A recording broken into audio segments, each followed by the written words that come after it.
Hello and welcome to another accounting tutorial. Within this video we'll be looking at how to complete the VAT Control Account. The aim of this session is to try and help you to understand the double entry and completion of the VAT control.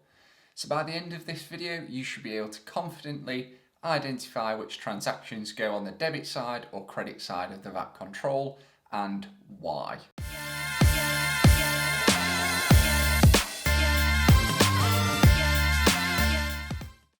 But firstly, let's just have a quick reminder of what VAT actually is. VAT is a sales tax set by government. If a business is VAT registered, it must charge VAT on its products or services. This then needs to be accounted for and paid across to HMRC, usually on a quarterly basis. And the standard rate of VAT in the UK is 20%. Now the way that VAT works for a VAT registered business is that although they have to charge VAT on the products or services they sell, they can also claim back the VAT on the products or services they purchase. And that brings us on to input tax and output tax. So input tax is the tax accounted for by a business when purchasing goods or services. And output tax is the tax accounted for by a business when selling goods or services. The difference between the business's output tax and input tax is what would then be paid across to HMRC. If the input tax is higher than the output, which is a lot less likely but still possible, then the business would claim back the difference from HMRC. With that in mind then, let's have a look at the VAT Control Account. The VAT Control Account can either be an asset or more commonly a liability. If the business owes HMRC money, then the account is a liability. If the business is owed money from HMRC, it would be an asset.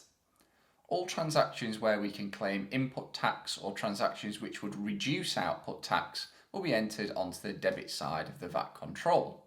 Then, all transactions where we are recording the output tax or reducing input tax will be recorded on the credit side of the VAT control. The difference between the two sides will then either be paid to HMRC or reclaimed from HMRC.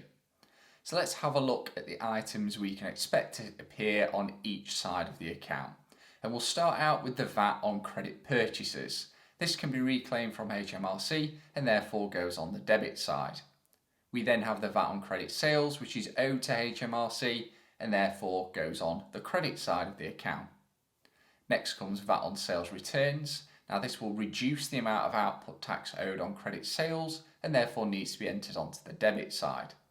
Equally, the VAT on purchase returns would reduce the amount of input tax that could be claimed and therefore needs to be entered on the credit side of the account. VAT on cash sales and cash purchases will follow the same rules as credit sales and credit purchases, with VAT on cash purchases being entered on the debit side and VAT on cash sales being entered onto the credit side. We then come to discounts allowed and received. Discounts allowed would reduce the amount of VAT that needs to be paid on our credit sales and therefore needs to be entered in on the debit side. Adversely, the discounts received figure would reduce the amount of input VAT we could claim on credit purchases and therefore is entered in on the credit side of the account. Then moving on to irrecoverable debt. This would occur when we've made a sale on credit to a customer but then never been paid.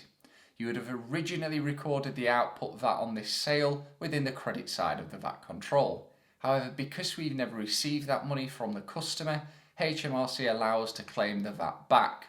And to do this, we need to enter the VAT on the debit side of the control account. Lastly then, let's talk about the balance to be paid to HMRC or balance received from HMRC. More commonly, the credit side of the VAT control will be higher than the debit side, which means the business owes HMRC money. To record the payment to HMRC, the business would balance off the account to see how much was owed and record the payment as a debit to the VAT control, reducing the balance to zero and a credit to the bank. It is possible, however, that the business has what's known as a VAT reclaim, where the input tax being claimed is higher than the output tax and HMRC would therefore pay the business money. To record this, we would enter on the credit side of the account. With that in mind, let's jump into a case study. You're working in the accounts department of Hawkins Limited.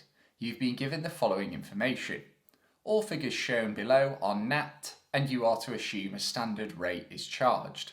Prepare the VAT control account showing the balance carried down. So step 1 here will be to first calculate the VAT amounts. Within the question it states that the figures being given are shown as net, which just to clarify means without VAT. Let's get those figures into a table so we can see it a bit clearer. Now to calculate the VAT we can either multiply by 20% or divide by 5, either way will give us the correct VAT figures. So let's do that and get those figures in. Perfect, so now we have our VAT figures, let's draw up our VAT control account. Now we know where each of these goes, let's enter the transactions into the account. So VAT on cash purchases goes to the debit side, VAT on cash sales on the credit side, VAT on credit sales, again on the credit side, VAT on discounts received on the credit side, credit purchases goes to the debit side, then the VAT on the irrecoverable debt is entered on the debit side. The final step would then be to balance off the account. So add up the debit side and add up the credit side, calculate the difference between the two and enter this on the lower side of the account to balance it off, which in this case will be 2,846 on the debit side. And that wraps up how to complete the VAT control. Please don't forget to like this video if you found it helpful and to subscribe for more AAT content. Thanks again for watching, I'll catch you in the next one.